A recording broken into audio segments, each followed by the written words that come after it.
교재 27페이지입니다. 27페이지 두 번째 단락이죠.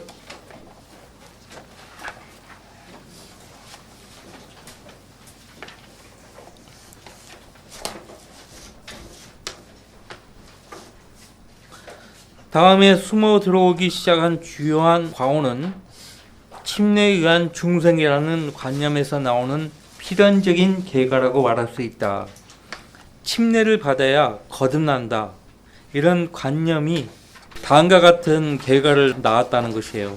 어떤 역사가에 의하면 바로 이와 동일한 시대에 침례의 대상이 변화되었다는 것이다. 자, 침례의 대상이 변화되었다. 여기 밑줄치고요. 그 다음에 이제 그 앞에 26페이지 밑에 단락에 맨 밑에 줄, 그러므로 분명히 침례는 개인의 구원과 관련이 있다. 이게 첫 번째고, 두 번째는 침례의 대상이 변화되었다. 성인에서 유아로 변화가 된 거예요. 어떤 잘못된 교회에서 침례를 하나의 구원받는 방법이라고 주장하게 됨으로 말미암아 침례를 일찍 받을수록 더욱 좋다는 결론에 이르렀다. 그 결과 유아 침례가 생겨나게 되었던 것이다. 처음에는 이제 세례라는 것은 아무도 주장한 적이 없어요. 모두가 다 침례가 옳다는 것을 인정했기 때문에 대신 이제 그 침례를 받아야 거듭날 수 있고 가능한 한 이른 나이에 침례 받으면 좋다. 이런 결론에 이르렀어요. 그래서 유아 침례가 나온 거죠. 변질되어서 이제 세례가 나온 거예요. 자, 계속 읽어보겠습니다. 그 이전에는 믿는 자만이 침례를 받을 대상이 되었다. 관수례, 그릇에 물을 떠가지고 물을 붓는 거예요. 적수례, 물을 뿌리는 것입니다. 관수례, 적수례에 관한 것은 여기에서 언급하지 않겠다. 이러한 것은 훨씬 후에 일어난 일이며 수세기 동안은 유아들도 일반 사람과 같이 침수례를 받아왔었다. 그래서 뭐 관수례, 적수례, 침수례는 구분하기 위해서 용어를 만들어낸 것이죠. 침례가 정확한 표현입니다. 그리스 정교회, 가톨릭의 큰 분파라고 했는데요. 그리스 정교회는 오늘날에 이르기까지 침례의 근본 형식을 변경하지 않고 있다. 그렇죠. 그리스 정교회, 러시아 정교회, 이집트의 콥틱 정교회, 또 조지아의 조지아 정교회, 아르메니아에도 정교회가 있는데 정교회는 말 그대로 정통교회라는 의미예요. 우리가 정통교회다. 카톨릭은 변질된 교회고 구분하기 위해서 그렇게 쓰는데 그리스 정교회도 침례를 줍니다. 성인이든 유아든 침례를 주고요. 러시아 정교회도 침례를 주지만은 이제 주연절이라고 해서 꼭 이맘때에 러시아 전 국민이 이 추운 겨울에 침례탕에 스스로 집례자 없이 스스로 물에 들어갔다가 나와요. 그러면 이제 죄가 씻어진다라고 생각하는 거죠. 성경에 그런 말은 없어요. 근데 문제는 정교회뿐만 아니라 오늘날 카톨릭도 침례가 옳다는 것을 알고 카톨릭도 침례를 주기 시작해요. 근데 어떻게 주냐? 아버지와 아들과 성령 이름으로 침례를 주라고 했기 때문에 그 사람들은 한 번 집어넣어요. 아버지의 이름으로. 그 다음에 또 두 번 집어넣어요. 아들의 이름으로. 또 세 번 집어넣어요. 성령의 이름으로. 이렇게 세 번 하는 거예요. 얼마나 무식합니까? 오늘날 카톨릭이 침례가 옳다는 걸 알고 그렇게 한다니까요. 하면 뭐예요? 바른 성령 없이 하는 거나 아무 의미가 없는 거예요. 자, 교재 보시면 그들도 유아 침례를 실시하고 있으나 침술에 의해 다른 방법은 시행하지 않는다. 한편 어떤 교회사가는 유아 침례의 시작을 2세기에 두지만 필자는 로빈슨의 교회에 관한 제 연구에서 여기서 제는 여러라는 의미를 가진 우리나라의 관형사입니다. 관형사. 우리나라에만 이런 관형사가 있어요. 다른 나라에는 관형사라는 게 없어요. 그 논문 제목을 보면 무엇에 관한 재연구하면은 그 제자가 여러라는 뜻을 가지고 있는 거예요. 그러니까 한 가지 연구가 아니라 여러 가지 연구를 하겠다 이거예요. 그 밑에 인용문을 보시면은 처음 3세기 동안 동방에 있었던 모든 교회는 각각 독립된 조직체로서 각 교회에는 어떤 세속적인 권력이 없었다. 이 당시에는 다 교회에서 침례를 받았다. 제롬 시대에 이르기까지 처음 4세기의 사람들은 대부분 그리스와 시리아 그리고 아프리카 사람들이었는데 그들은 성인의 침례에 대해서 많은 기록을 남기고 있지만 왜 아프리카예요? 특히 아프리카의 그 에티오피아. 왜 그래요? 에티오피아 니시가 가서 전파한 거예요. 그들은 성인의 침례에 대해서 많은 기록을 남기고 있지만 370년까지 유아 침례에 관한 기록은 전혀 없다. 370년까지 유아 침례에 관한 기록이 전혀 없다는 것은 아무도 유아에게 침례를 주지 않았다는 것이에요. 그때까지만 해도. 그러니까 지금 4세기 후반부터는 이제 유아에게 침례를 주기 시작합니다. 4세기 중반 전까지는요, 유아 침례에 관한 기록이 없어요. 아무도 유아 침례 준 적이 없었던 거죠. 여기 교재에는 없지만은 잘 들어보세요. 유아 침례, 유아 세례는 본격적으로 실시한 때가요, 4세기 이후예요. 그러니까 370년 이후죠. 그리고 5세기 때 어거스틴에 의해서요, 이 유아 세례가 본격적으로 실시가 됩니다. 누구 때문에? 어거스틴 때문에. 그래서 교회를 파괴시킨 주범들이 많이 있지만 가장 큰 주범 3명을 고르라면 시프리안이 먼저고요. 카톨릭에서는 키프리아누스라고 그렇게 부릅니다. 키프리아누스. 시프리안.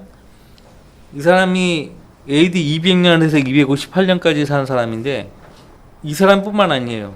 오리겐도요. 오리겐. 그 다음에 어거스틴이에요. 시프리안, 오리겐, 어거스틴. 이 3사람이 교회를 황폐화시켰어요. 많은 다른 잘못된 교부들도 있지만은 시프리안, 오리겐, 어거스틴은 그 입에서 비성경적인 거짓 교리가 많이 나왔어요. 기억할 필요가 있습니다. 시프리안, 오리겐, 어거스틴. 이 시프리안의 경우 교회 감독을 사제라고 부르기 시작했어요. 교회 감독을 사제라고 부르기 시작했는데 신약성경 어디에도 교회 감독을 사제라고 부른 그런 말씀이 없어요. 오히려 사도 베드로는 베드로전서 2장 9절 말씀에서 우리 모든 성도들이 왕같은 제사장이라고 그렇게 말하고 있죠. 왕같은 제사장이고 사도 요한도 잠깐 보세요. 요한계시록 1장. 예수님이 오시면 우리 모든 구원받은 성도들이 그분과 함께 이 세상을 통치할 것이라고 그렇게 말합니다. 요한계시록 1장 6절. 하나님 그의 아버지를 위하여 우리를 왕들과 제사장들로 삼으신 그분께 영광과 권세가 영원토록 있을지어다. 아멘. 그 다음에 5장입니다. 이 제사장들을 가리켜서 카톨릭에서는 사제라고 부른다고요. 사제. 거기 9절 10절 같이 있습니다. 그들이 새 노래를 부르며 말하기를 주께서 그 책을 취하시며 그 봉인들을 열기에 합당하시나이다. 이는 죽임당하셨던 주께서 하나님께로 각 족속과 언어와 백성과 민족 가운데서 우리를 주의 피로 구속하여 우리 하나님 앞에 우리를 왕들과 제사장들로 삼으셨음이니 우리가 땅 위에서 통치하리이다 라고 하니라. 왕들과 제사장들로 삼으셨다. 그렇게 말씀하고 있습니다. 다시 규제로 돌아오시면 28페이지 중간 단락입니다. 여기에 기록한 이러한 변화는 하루나 1년 사이에 이루어진 것이 아니라는 것을 기억해야 할 것이다. 28쪽 중간 단락입니다. 이러한 변화는 서서히 되어진 것이며 또한 교회 전체에서 일어났던 것도 아니다. 항상 그래요. 갑자기 이렇게 변화를 요구하면은 반대하죠. 조금씩 계속 반복해서 이 거짓된 교리를 퍼뜨리는 거예요. 계속. 제가 성경이 아닌 잘못된 것을 여러분들 만날 때마다 이렇게 얘기하다 보면 여러분들도 어느새 제가 말한 것에 쇠뇌당할 수 있는 거예요. 그렇게 해서 쇠뇌당하면 그때 이제 본격적으로 실행하는 거죠. 어떤 교회들은 그것을 강력히 거부하였으며 이 어떤 교회들은 누구인가요? 교회사에 나타난 몬타니스트, 노바티안, 도나티스트예요. 성경대로 믿는 사람들이에요. 이 몬타니스트 같은 경우는 남부 프랑스와 북아프리카에서 활동한 사람들이에요. 노바티안은 로마 제국 안에서 활동했어요. 그래서 노바티안의 세력이 많이 커지는 것을 두려워한 로마 제국 당국이요, 노바티안을 본격적으로 박해하기 시작합니다. 결국 AD 251년에 이 신실한 교회들은 그러한 오류를 받아들이거나 실시하고 있었던 모든 교회와는 성도의 교제를 끊겠다고 선언하였다.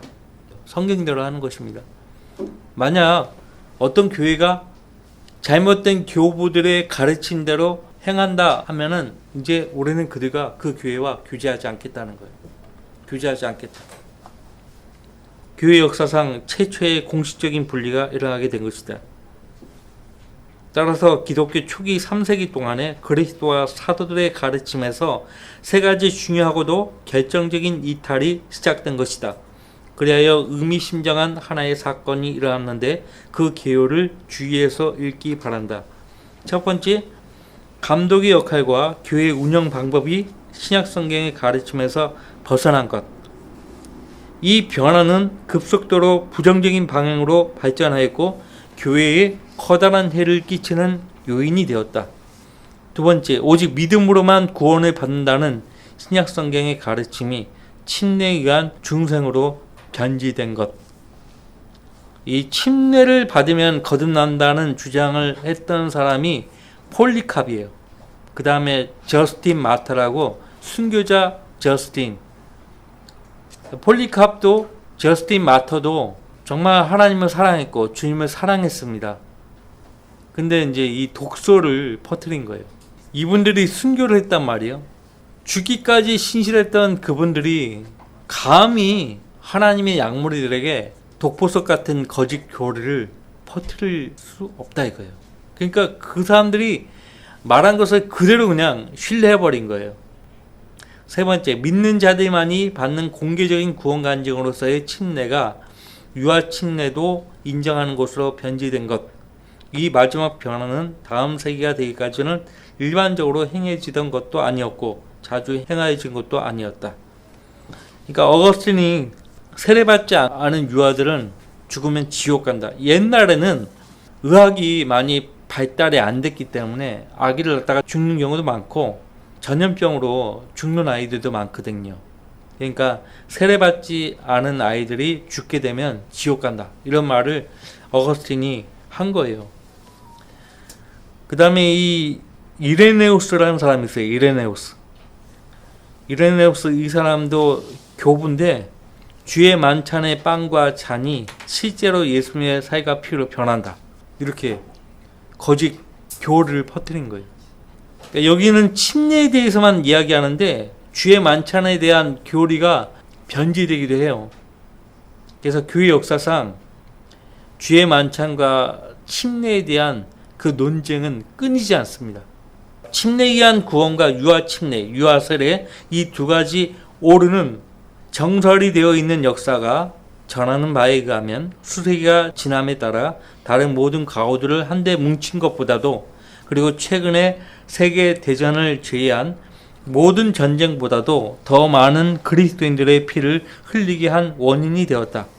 주로 이 두 가지를 거부하였다는 이유로 암흑시대 기간 중에 특히 12세기, 13세기 두 세기 동안만 하더라도 5천만 명 이상의 그리스도인들이 순교하였던 것이다. 5천만 명 이상의 그리스도인들이 동의하지 않았다고 순교했어요.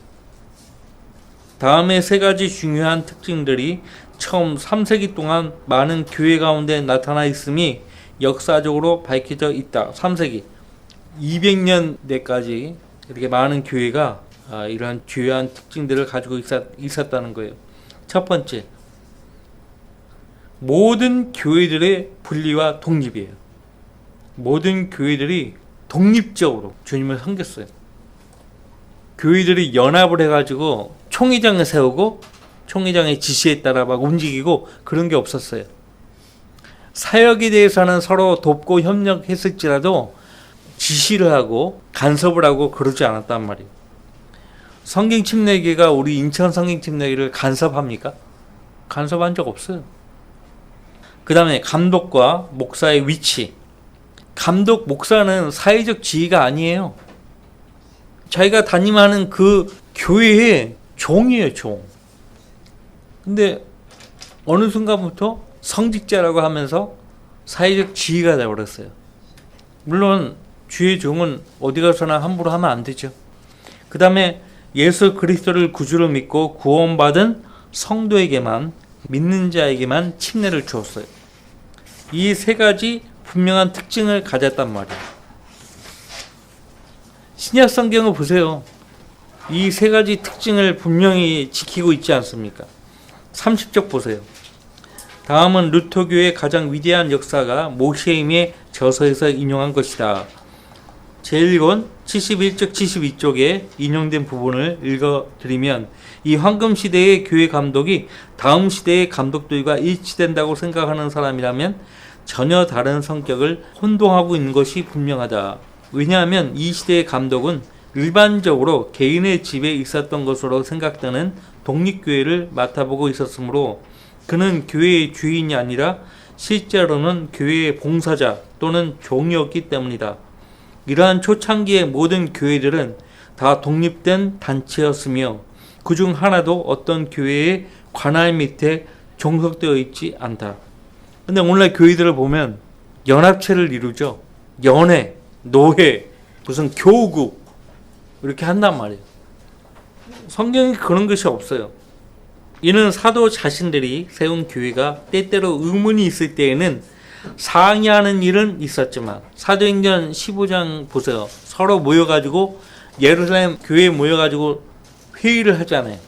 그런 것들은 있었지만은 그들이 재판권이나 지배권 또는 입법권을 행사하지는 않았기 때문이다. 그러니까 무슨 문제가 있으면은 주님께 그 문제를 의탁하고, 그런 말씀이 분명히 나옵니다. 바나바와 사도 바울이 의견 대립이 있었죠. 형제들이 어떻게 했습니까? 주님께 의탁했어요, 그 문제를. 따라서 모든 교회는 평등한 권리를 가지고 있었으며 모든 점에 있어서 평등한 입장을 인정하고 있었다는 것은 명확한 사실이다. 이 세기에 이르기까지는 많은 환난과 무서운 핍박이 있었음에도 불구하고 교회들은 놀랄만한 발전을 하고 있었다. 대로마 제국의 전 영토뿐만 아니라 전 세계라고는 할 수 없지만 당시 사람들이 살고 있었던 거의 모든 지역에 복음이 전파되었던 것이다.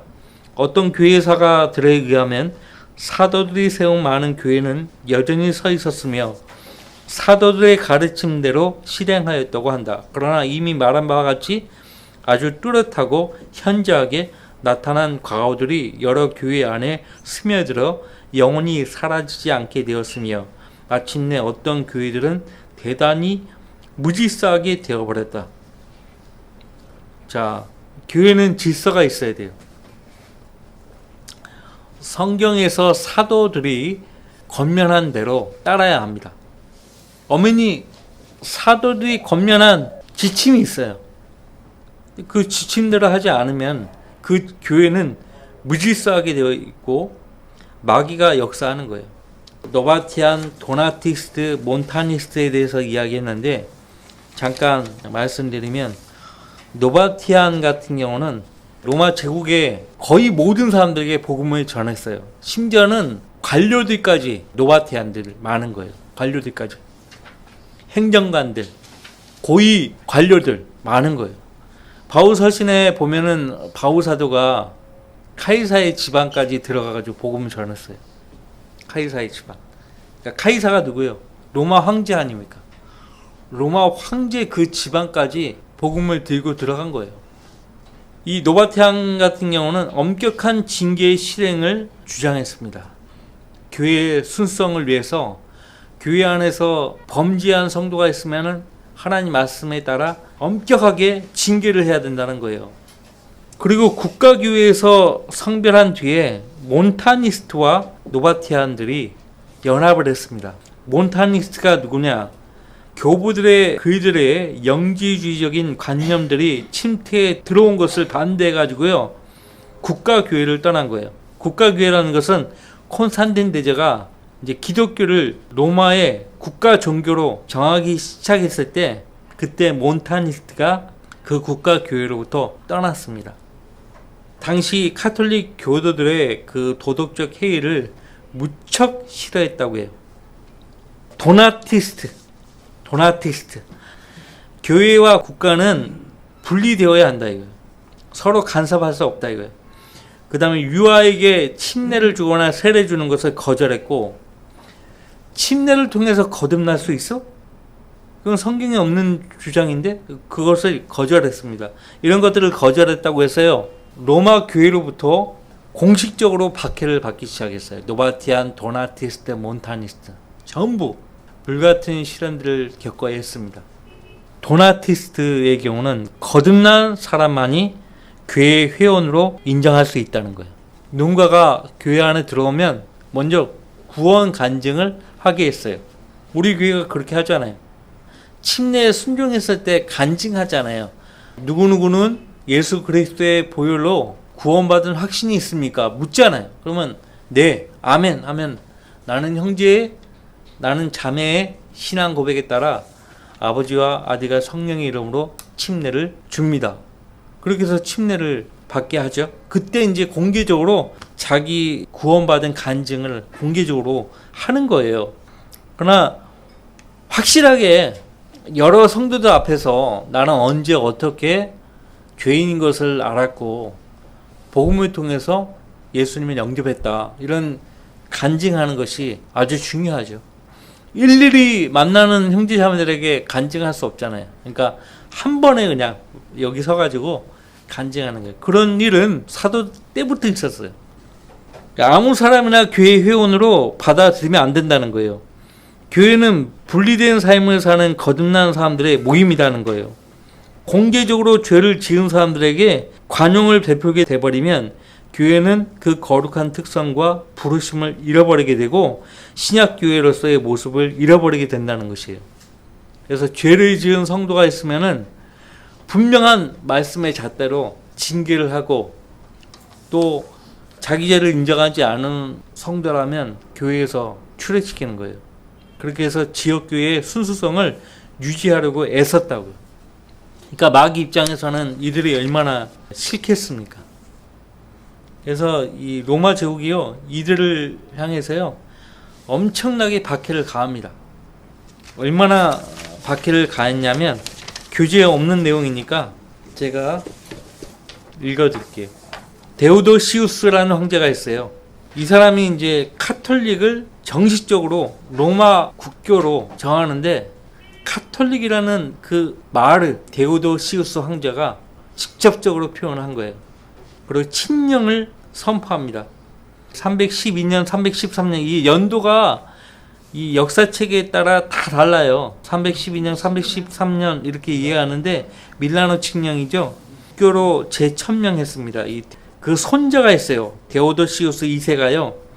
로마 법전을 집정하고 이것을 반포하는데, 그 종교에 관해서요 로마 법전 제16장에 명시를 했는데요. 잘 들어보세요.